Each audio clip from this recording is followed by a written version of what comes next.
महाराज जी, भगवत गीता में श्री कृष्ण जी ने कहा है कि मैं जिस पे भी कृपा करता हूँ या जिससे भी प्रेम करता हूँ उससे उसका सब कुछ छीन लेता। देखो, ऐसा कोई ना समझे, गलत अर्थ मत लीजिए। अगर गलत अर्थ लेंगे तो कोई भयभीत भी हो जाएंगे। ऐसा नहीं। मंगल भवन अमंगल हारी, भगवान की ताकत नहीं है जो अमंगल कर सके, क्योंकि मंगल भवन है। अरे वो मारेंगे तो देव दुर्लभ पद प्राप्त होता है। भगवान की ताकत नहीं किसी का मंगल कर सके। जैसे सूर्य की ताकत नहीं कि अंधेरा दिखा दे, क्योंकि जहां सूर्य रहेगा वहां अंधेरा नहीं हो सकता। ऐसे जहां भगवान का आश्रय हुआ वहां अमंगल नहीं हो सकता। तो जो भगवान ने कहा उसे समझना है। जब तक हमारी धन में प्रीति होती है, जब तक हमारी परिवार में प्रीति होती है, जब तक हमारी भोगों में रति होती है, तब तक भगवान से प्रेम नहीं होता। तो भगवान दो प्रकार से वो रति हटाते हैं। अगर विवेकवान है तो भगवान अंदर वैराग्य देकर हटा देते हैं, और अगर विवेक नहीं है तो फिर वो वस्तु ही हटा देते हैं, जिससे उसकी रति हटकर भगवान में पहुंच जाए। ये भगवान की कृपा होती है, ना कि भगवान के द्वारा किया हुआ कोई अमंगल विधान होता है। ऐसा कोई ना समझे।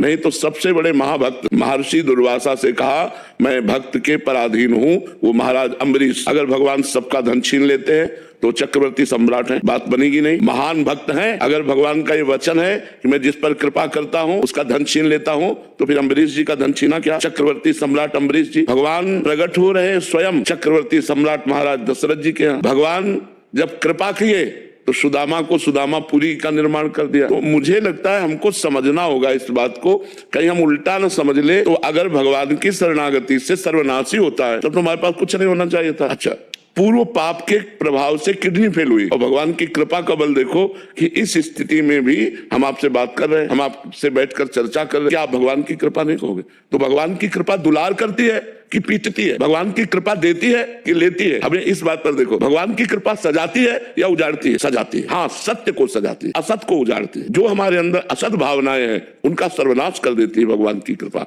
तो ये हम ना सोचे, दो प्रकार से कृपा भगवान की तरफ ले जाती है। बहुत अच्छे से समझ लो, जो विवेकवान है उसके अंदर से राग नष्ट करके भगवान की कृपा ले जाती है, और जो विवेकवान नहीं है तो भगवान उसकी उस वस्तु का ही अपहरण कर लेते हैं, क्योंकि नाशवान है, शाश्वत है, अपने को देना चाहते हैं, वो उधर हेर रहा है, उसी को हटा दिया। अब हेरो मेरी तरफ, केवल माम एकम शरणम व्रज, मेरी केवल शरण में आओ। तो इसमें भगवान की अपार कृपा है, ना कि कोई अमंगल। बहुत बड़ी कृपा भगवान की। अच्छा, व्यापार न चलना, परिवार के लोगों का हमसे प्यार न करना, ये व्यवहार है पूर्व प्रारब्ध का। पूर्व प्रारब्ध, लाखों भक्तों में से ऐसे कितने भक्त होंगे जब भक्ति नहीं करते थे तो उनको सुख सुविधाएं नहीं मिली, और जहां भक्ति शुरू की तो सुख सुविधाएं सब मिलना शुरू हो गई। भक्तों से आप पूछिए।